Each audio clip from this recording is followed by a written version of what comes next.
کہ اپنے نظروں کو نیچے رکھو، اور یہیں سے بدکاری کی ابتدا ہوتی ہے۔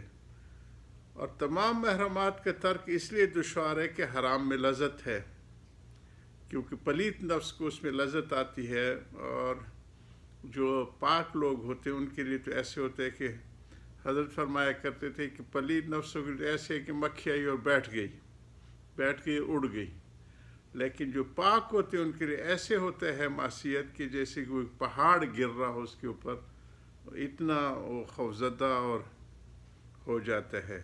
تو پلید نفسوں کو حرام میں لذت ہے۔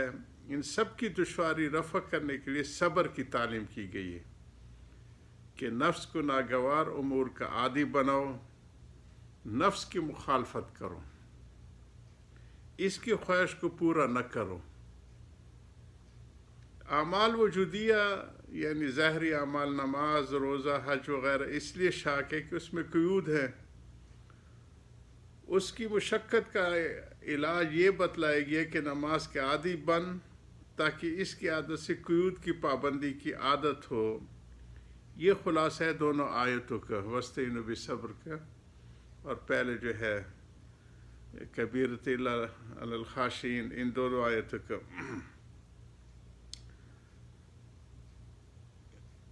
خلاصہ یہ ہے دونوں آیتوں کی تعلیم کا کہ اب یہاں یہ سوال ہوگا، وہ جو حضرت بتایا ہے کہ قیود کا پابند ہو جائے اور اپنے آپ کو پلیت حرکات سے روکے۔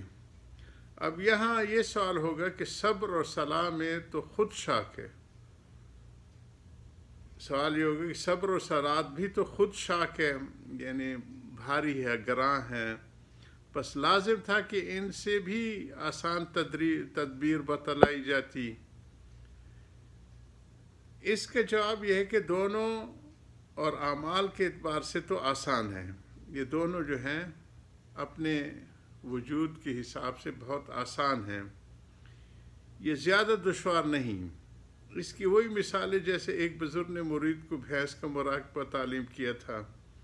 پیچھے ہم گزر آئے ہیں کہ اکابرین جو ہے یہ مردوں اور عورتوں کے نہیں، جو ان کے آس پاس چیزیں ہوتی ہیں اس میں جو چیز ان کے رغبت اور جس سے ان کو زیادہ محبت ہوتی ہے، یہ وہ اس کو عشق مجازی کو عنوان دیتے۔ اس کی جیسے ایک بزرگ نے بھینس کا مراقبہ اپنے دیہاتی نئے آنے والے طالب علم کو بتایا تھا۔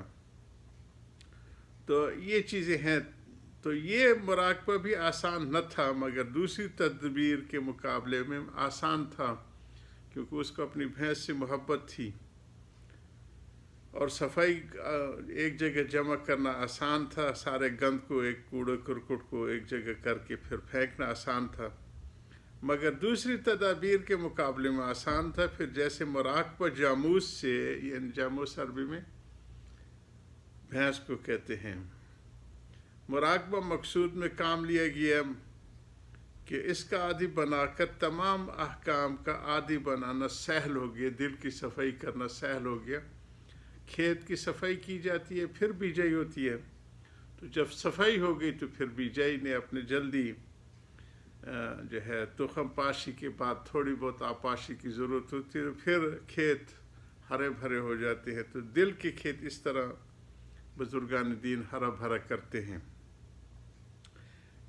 یہ وجہ ہے کہ اسلام میں تعلیم عقائد کے بعد اعمال میں سب سے پہلے نماز اور صبر کی تعلیم کی گئی ہے، کہ جو عقائد ہیں ایمانیات، اور اس کے بعد جو ہے صبر اور نماز کی سب سے پہلے تعلیم ہوئی۔ چنانچہ جب تک حضور صلی اللہ علیہ وسلم مکہ مکرمہ رہے، مسلمان زیادہ تر انہی دو باتوں کے مکلف تھے، ان دو باتوں پہ عمل کرتے رہے، اور صبر اور صلاح،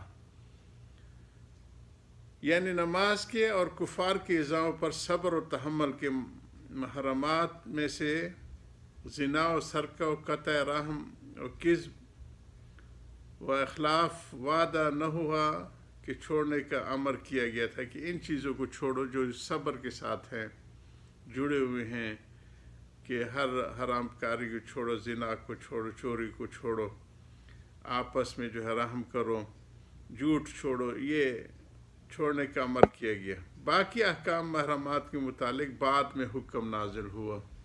حضرت کی ان باتوں کو جاری رکھیں گے۔ وآخر دعوانا الحمدللہ رب العالمین۔ یا رب صلی وسلم دائما ابدا۔